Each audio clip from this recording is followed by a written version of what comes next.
Well, a shocking development at 12:47 in the afternoon. Women and girls are being sexually assaulted in mixed changing rooms across the country.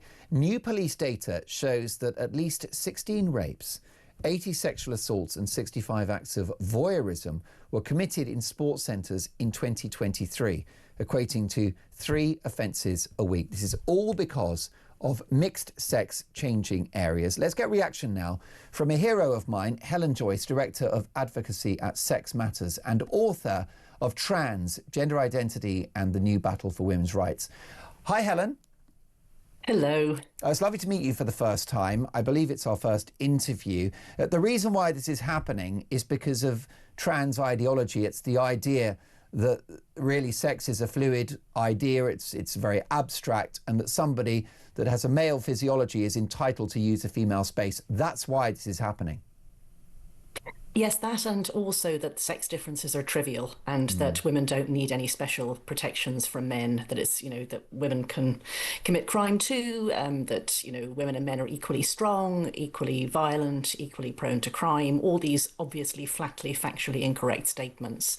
So if you know that you're going to have men who want to come into the women's changing rooms, the easiest way to solve that from the point of view of the person running it is just not to have any women's changing rooms. But also you don't do the sort of risk assessment that you should unless you are clear-eyed on what are actual sex differences. So men are much stronger than women. Men commit nearly all sexual crimes. Women are overwhelmingly the victims. That is why we have separate sex spaces in the first place. That, together with dignity and privacy, people prefer to be with people only of their own sex. And yet, all over the country, places like swimming pools are going mixed sex instead. And what they're doing, this is a political fudge, isn't it, in order to try to keep everyone happy. And as usual, the people that suffer are women. Yeah, exactly. I mean, what we're talking about is those sort of changing village things, and it's important that you do have some of those at a swimming pool because you get families going. So they're places that people can bring in a child of the opposite sex, or both parents can go in with their kids. But they're flimsy, they don't have floor-to-ceiling doors. They're obviously, if a lock doesn't work or something, the door opens into a mixed-sex communal space. And very importantly, they're very convenient for people who want to slide a mobile phone under a door or under a barrier between two of the cubicles, or to go in and to place a camera.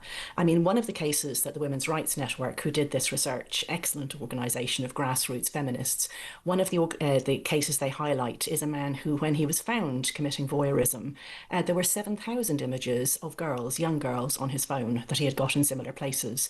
So, of course, it's a small minority of men, but those men can commit really large amounts of crime, and they make women feel unsafe. And just knowing that a man might be in the cubicle next to you makes you feel unsafe, so women won't go to these places. That's what happens when we design safety out of public spaces. Women just silently don't go. They don't go, and of course others that won't go are those of a deep religious faith who will find it more difficult to use a mixed sex changing area because of their beliefs.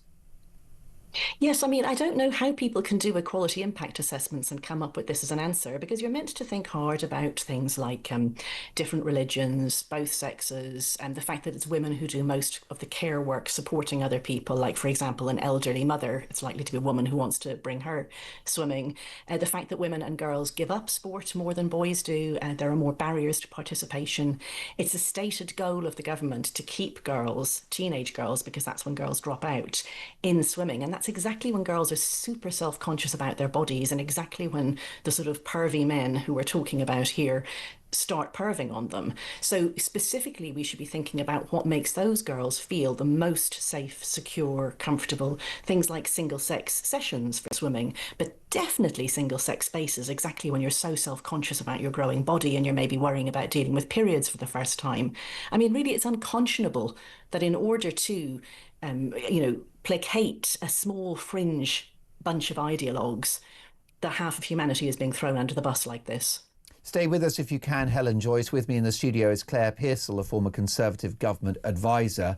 And what we're hearing from Helen and from this research, Claire, is that mixed sex changing areas are undignified, uncomfortable and dangerous. Absolutely, and I think Helen hits the nail on the head, especially when you're looking at the uptake or longevity of sport for teenage girls. Now, I've been a teenage girl. Admittedly, it was a long time ago. I would say a decade by the looks of it. I love you for that. It's not true. I would have been extremely uncomfortable in a mixed sex changing space. I was really self-conscious about how I looked, how I was dressed, what my hair looked like, and it would have just completely freaked me out. So I would never have gone swimming or played sport, which I absolutely adored. So I was quite pleased that my school, for example, had single-sex changing rooms. The local leisure centre also did, and I took up a sport that was a mixed sport anyway, so, you know, we were all good. But I think we need to be really mindful of, well, the rights of women are being eroded, and it's just happening. Little chips are being taken. No one's really noticing, and no one's standing up for us apart from the likes of Sharon Davis. You've got Helen Joyce and Sex Matters, who are excellent. Women need to be aware, and they need to be very, very unhappy. Most definitely. And Helen, let's call a spade a spade. Going back to religion or cultural sensitivities, it's unlikely that many British Muslim women will use a mixed sex changing area. That's just a provable fact, and that's egregiously wrong. I mean, exactly. Orthodox Jewish women as well. About a quarter of women have had a serious impact from sexual violence of some sort. Women like that are much more likely to feel even more uncomfortable and scared in such spaces.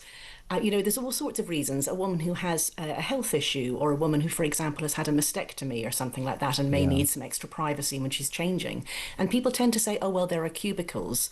But, you know, cubicles don't feel as safe when you know that there's a man on the other side of the wall, and also you always worry about the door. And I can say some things, Helen, I can say some things that you can't say, which is that men and their etiquette in the bathroom is horrific and abysmal and awful. You know, men make a mess in the bathroom, okay? The gents' toilets are always, you know, a disaster. Why women should be put through that. And you've also got the spectacle of, you know, a bloke coming out of a cubicle in a mixed sex bathroom, Helen, doing up his flies. I mean, all of this is completely unacceptable.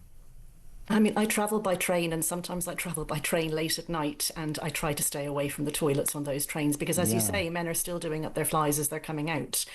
You know, anybody who has any common sense or any observation or any compassion for other human beings or any awareness of human nature would know that you design that extra step of safety in. This is what safeguarding is about. You design safety in. And it's not just about the rapes and the voyeuristic attacks that are reported to the police, though they're very important, and well done to Women's Rights Network for this information, information campaign to get these figures.